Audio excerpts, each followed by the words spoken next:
Hey guys, today's video lecture topic is going to be histology. And histology is the study of the microscopic structure of tissues. That word part histo, remember, means tissues.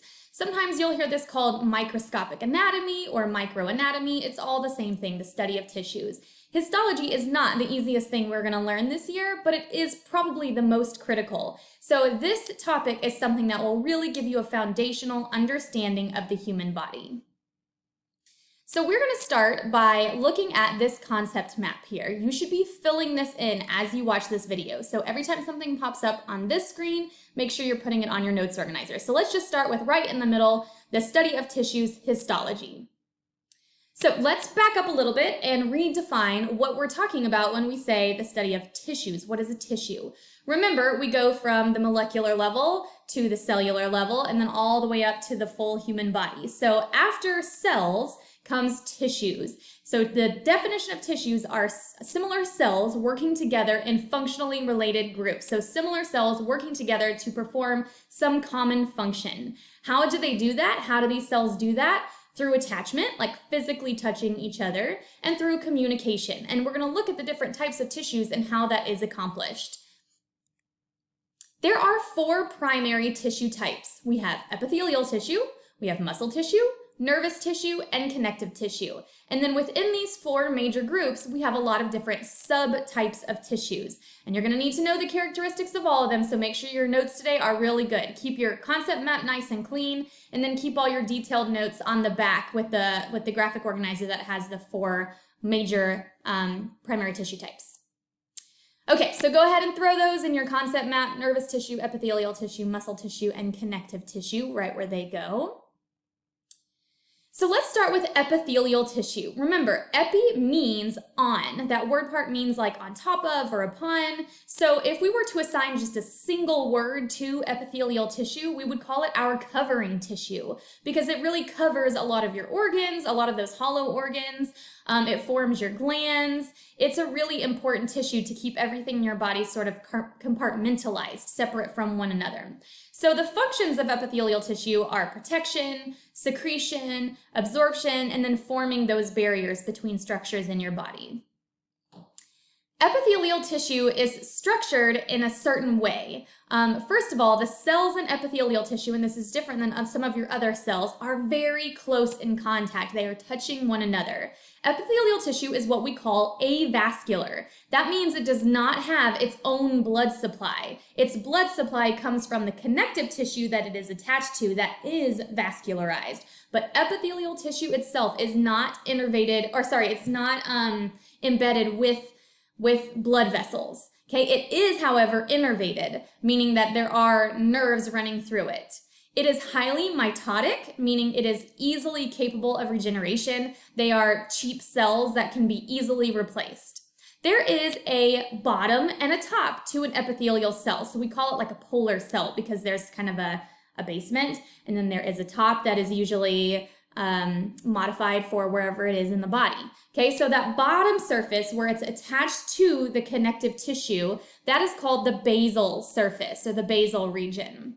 Okay, the top up here that is typically modified for whatever location in the body it is called the apical surface. The basement membrane, which is right here, these two layers, is what attaches to the connective tissue. And the apical surface, like I said, is modified for function. So this one has microvilli, which are great for absorbing nutrients and things like that. Okay, epithelial tissue is classified by shape and by layers. So we're going to go ahead and put that in our bubbles here, and we're going to talk about each of those. There are three shapes to epithelial tissue. We have squamous tissue, we have cuboidal epithelial tissue, and we have columnar. And so squamous means flat, cuboidal means kind of like a cube, and columnar means kind of stretched out. Okay, epithelial tissue is also classified by the number of layers. We call it simple, meaning that it has just a single layer of cells. We call it stratified, meaning it has stratified layers of cells. Then you've got pseudo-stratified, which is like kind of not all parallel, kind of funky, not all uniform looking. And then you have transitional, which is a certain type of epithelial tissue that's really good for stretching.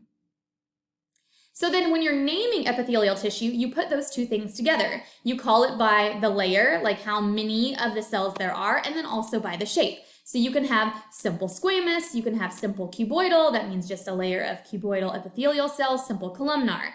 Or you can have stratified squamous or stratified cuboidal. Then you can have pseudostratified, which is this here, and then transitional is a certain type of stratified, but they're not like uniform shapes. They kind of get flatter as they go up towards the apical surface, which is why they're really good for stretching. You find those in your bladder, which we need to stretch constantly, right? All right, so that was epithelial tissue. Let's move on to our next major group of tissue, which is muscular tissue or muscle tissue. Muscle tissue is really unique because it is able to contract, which is great. We need our muscles to be able to do that in order to move. Okay, we have elongated cells in muscle tissue that we call muscle fibers. So just know if you hear me say the phrase muscle fibers, I'm talking about muscle cells. And if we were to assign a single word to the function of muscle tissue, we would say muscle tissue is needed for movement. The different types of muscle tissues are skeletal muscle, cardiac muscle, and smooth muscle. So now we're going to talk about each of those. Go ahead and put those in your little bubbles of your concept map here. Okay, so let's start with skeletal muscle. This is what we call a voluntary tissue type, meaning in order for it to be stimulated, you have to stimulate it. You have to think about stimulating skeletal muscle in order to get them to pull on the bones or pull on the skin and move and create movement, right? The tissue itself is defined by striations, these little what look like pinstripes here on the muscle fibers, on the elongated muscle cells. And what's interesting about them is that they are multinucleate, meaning per each cell, there can be many nuclei. Okay, and obviously the skeletal muscle, that's what you think of when you typically think of a muscle. You think of skeletal muscle. Then we have cardiac muscle. This is only found in the heart, only in the heart. So we need cardiac muscle to be able to be stimulated sort of on its own, right? Which is what it does. You don't need to think about your heart pumping. So this is an involuntary muscle tissue, meaning you don't have to stimulate it through thought. Okay, now its features is that it is also striated, so it has those stripes, and we'll talk about when we get to the muscular system why we have these striations. But there are striations, but it doesn't run like perfectly parallel like skeletal muscle does. It kind of merges and converges, so there's a lot of branching, and then in between the cells, there are what we call these intercalated discs. You can see those dark regions here.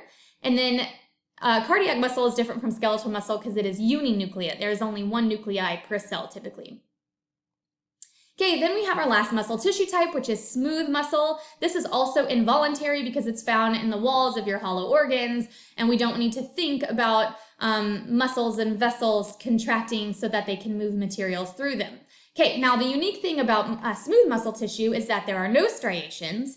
The elongated cells taper at the ends, so we call them spindle-shaped, and they typically also are uninucleate. They have a single nucleus. Okay, moving on to our next tissue type, we have nervous tissue. So nervous tissue is found in the nervous system. So we have our central nervous system, our brain and our spinal cord, and then we have all of our nerves of our peripheral nervous system. If we were to assign a word to describe the function of nervous tissue, we would probably say control or communication, right? So we have sensory reception, receiving stimuli, and also the conduction of impulses so we can control and communicate in the body. So there are two types of nervous tissue, so you can go ahead and throw those in the bubble of your concept map here, neurons and neuroglial or glial cells. So let's talk about those for a second.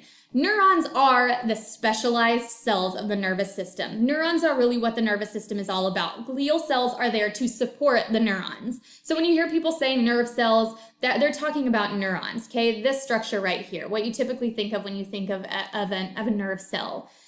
They are amitotic, meaning they don't regenerate, or their life cycle is so long that they don't regenerate in your lifetime, which is why it's really important not to kill off those brain cells, right? Because they're not gonna regenerate and be replaced. Their job is to coordinate, regulate, and integrate body functions. These are the important guys. All the glial cells are there to support the neurons. They're like the neurons' pit crew, okay? So they support the neurons, they bind them to vessels, they connect them to vessels, they bind them to each other. These can divide. So when someone has brain cancer, it's typically because of a glial cell, because these are able to divide. Okay, then we have our big kahuna, which is connective tissue. Now, connective tissue is kind of where everything else goes because it doesn't really fit in our other three categories. So it's very diverse. This is the most abundant tissue type in your body. And really, connective tissue is more about the stuff that's not the cells. So the cells are important, but it's really the extracellular matrix, the stuff outside of the cells, that defines the type of connective tissue. So we have, outside of the cells, we have what's called ground substance, which is just sort of all that like liquid nutrients that's found in the connective tissue. And then the fibers are unique to each tissue type. Okay, if we were to say just one word to describe the function of connective tissue, we would probably say support, because connective tissue is so diverse and so abundant that it does many things to support all of the functions in your body. So connective tissue binds structures, supports, protects, provides frameworks for the body, fills spaces, stores fats, provides insulation, protects against infection, repairs tissue damage, and even more than that. So there are 4 subcategories of connective tissue, and each of those have different types. So we have connective tissue proper, cartilage, bone, and blood. So go ahead and fill those in on your concept map here. And then we're going to quickly talk about each of these. So connective tissue proper is really all about what is in the fibrous extracellular matrix. What fibers do they have and how are they arranged? And then depending on that, we have different types of connective tissue proper. So if the fibers are really dense, they could be dense regular, they could be dense irregular, or they could be dense elastic, depending on what kind of fibers you have and how they are arranged. And we'll talk about these more specifically when we talk about connective tissue. The fibers could be loosely arranged. That could be areolar tissue, that could be reticular tissue, or that could be adipose tissue. Then we have cartilage tissue. Cartilage tissue is a rigid type of connective tissue. It's almost as rigid as bone, but not quite, right? It provides support, it provides attachments, it protects the underlying tissues, and the unique characteristics of the cells, chondrocytes, remember that word con means cartilage, the chondrocytes, they're protected in these little structures called lacuna, which are almost like these little pockets that they stay in. Cartilage does not have a direct blood supply. It's going to depend on the tissues around it. And then there are different types of cartilage. You have hyaline cartilage, which is in this picture here. You have elastic cartilage, which is down here. Then you have fibrocartilage here, and all of those are found in different parts of the body, which again, we'll talk about more when we get into the details of connective tissue. Well, this is all just big picture, which seems kind of crazy. Okay, then we have bone tissue. Bone is a connective tissue. Bone tissue is also called osseous tissue. So the cells of bone tissue are osteocytes. This obviously is a very rigid tissue.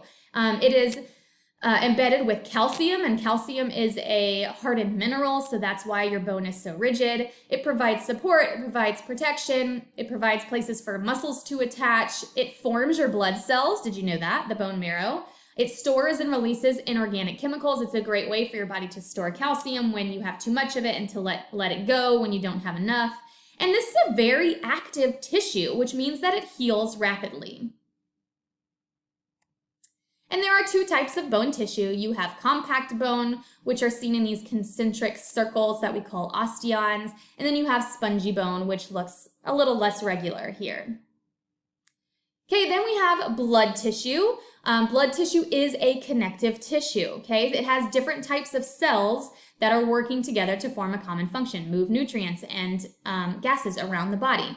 Okay, so we have red blood cells, which we call erythrocytes, these little pink circles here that are so abundant. Then we have white blood cells, which are called leukocytes, which are these larger cells here. Then we have platelets, which are these tiny little dots, which are needed for like clotting in the blood. Then we have plasma, which is kind of all the stuff in between, mostly water. And then we have transport materials such as electrolytes and nutrients and things like that.